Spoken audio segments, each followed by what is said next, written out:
Hello, welcome back to my another vlog. तो आज है सुंदरबन में हमारा लास्ट डे। मन बहुत दुखी दुखी है। तो आज का ये ब्लॉग जो है वो बहुत ही लेट अपलोडेड हो रहा है, क्योंकि जब किसी चैनल का एडिटर, कोरियोग्राफर, कैमरामैन सब कोई एक जन ही होता है तो इतना ही लेट से अपलोडेड होता है। तो आज मैं करवाने वाली हूँ हाउस बोट का टूर अपना, और देने वाली हूँ टूर एंड ट्रैवल रिलेटेड बाकी इन्फॉर्मेशन। तो सबसे पहले मैं ऊपर का फ्लोर दिखा देने वाली हूँ। ऊपर का फ्लोर बहुत ही बड़ा है। यहाँ पे सब खाना वाना खाने के लिए और सब बैठे रहते हैं व्यू जो है वो एंजॉय करने के लिए। और जब बोट खड़ा रहता है तो बहुत ही गर्मी लगता है, बट जब बोट चलने लगता है तब दिक्कत नहीं होता है, क्योंकि तब बहुत ज़्यादा हवाएं चलती है। তো এটার পরে আমি নিয়ে যাব তোমাদেরকে নিচের ফ্লোরে। তো বেসিক্যালি নিচের ফ্লোরটা হচ্ছে শুয়ে থাকার জন্য, শুয়ে বসে রেস্ট নেওয়ার জন্য। তো চলো নিচের বোটে। তো বেসিক্যালি নিচের জায়গাটার মধ্যে দেখে মনে হবে যে শুধু কাঠের বিছানা করা, বাট অ্যাকচুয়ালি কাঠ না, এখানে প্রপার ম্যাট্রেস দেওয়া আছে, গদি দেওয়া আছে, যেখানে শুয়ে একদম রিল্যাক্সে যেতে পারবে। আর হাওয়ার কোনো কমি নেই, কারণ যখন বোট চলতে থাকে তখন অনেক হাওয়া আসে। আর এখানে বেশ বড় বড় জানলা আছে, যেখানে তুমি বসে বসে এনজয় করতে পারবে ভিউ।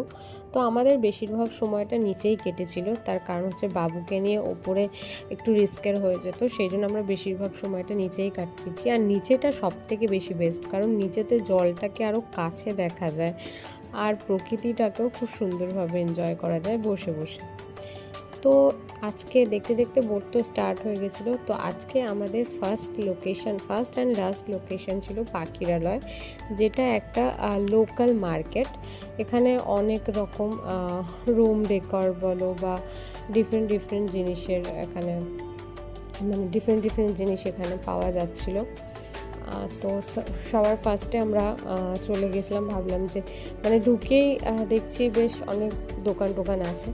তো ওখান থেকে ফার্স্টে আমরা চলে গেছিলাম ডাব খেতে, কারণ প্রচুর গরম ছিল এই দিনকে, প্রচুর।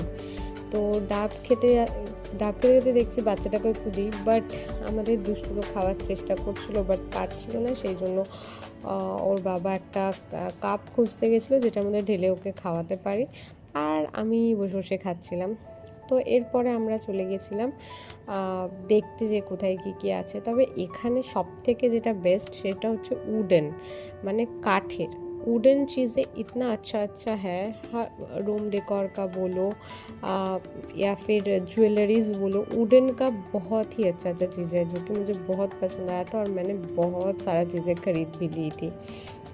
तो आज मैं बताने वाली हूँ जिस टूर एंड ट्रैवल्स के साथ मैं आई थी, वो है green view tour and travels, जो कि सर्विस में अगर मैं आउट ऑफ 10 बोलूँ तो सर्विस में आउट ऑफ 10 में 8 तो उनको पास मार्क्स जाता ही है।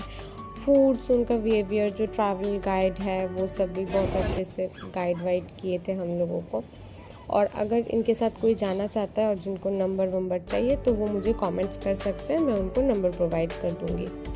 तो उसके बाद मैं चली आई थी बोट में, और बोट में आने के बाद मैंने क्या क्या ख़रीदा है वो सब दिखा देती हूँ। तो सबसे पहले बाबू के लिए एक कार ली थी, कुछ खिलौने लिए थे। उसके बाद अपने लिए मैंने एक बैग लिया था, और अपने सासू मॉम के लिए और अपने नानी के लिए 2 पर्स लिए थे, और बाबू के लिए एक वुडन कार लिया था जो कि बहुत ही खूबसूरत है।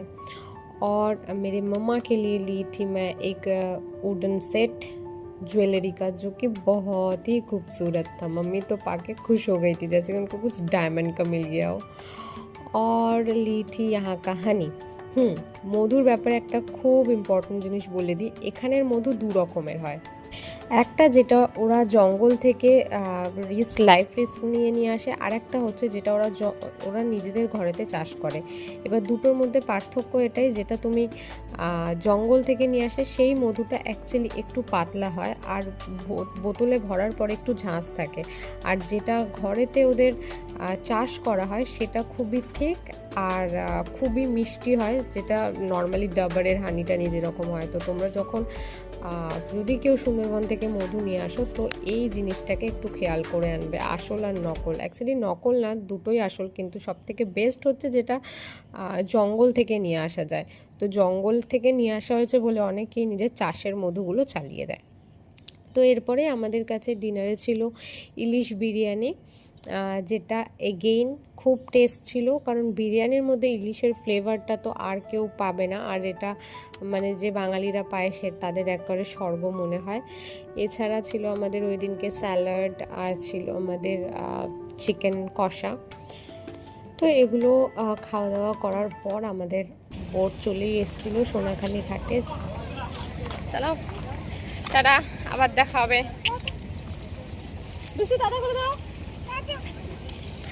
আমাকে টাটা করছো?